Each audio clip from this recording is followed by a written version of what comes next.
The Japanese disaster is affecting business on Vancouver Island. The country, of course, is a key trading partner and supplier. The owner of Canadian Electric Vehicles in Errington says he has only enough parts now to last for a few more weeks, and after that, he says his staff will be idle. As A News reporter Steve Colterman shows us, his parts come from Japan, and shipments in the near future are very doubtful. Last cab to be installed before our next shipment out of Japan hopefully arrives.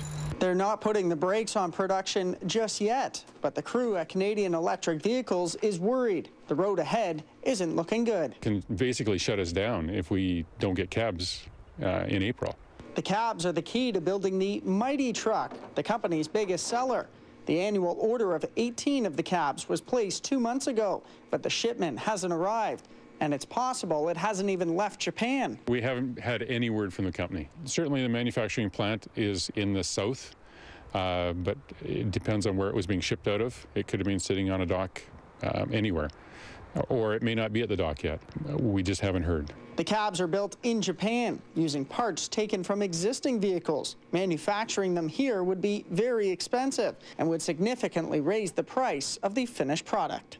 The cab is a fairly complex piece of fabrication, and if it was just fabricated up out of metal, it would be fine, but it's all stamped all around corners and stuff.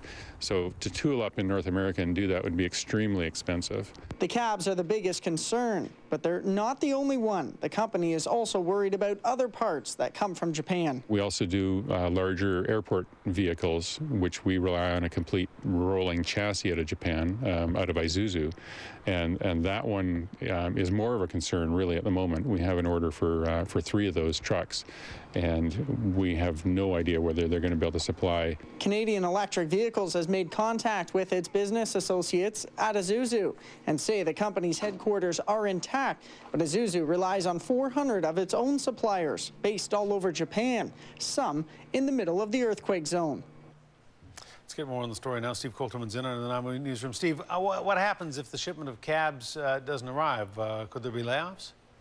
Hudson, the crew at Canadian Electric Vehicles is staying confident that the shipment is sitting on a dock waiting to come to Canada. When discussing the fate of the employees, Randy Holmquist is not thinking of layoffs at this time, saying it's too early to go down that road. Now, the timing isn't good. The cabs are in demand. What's Canadian Electric Vehicles doing to ensure it doesn't lose customers if it has to wait a while for a shipment?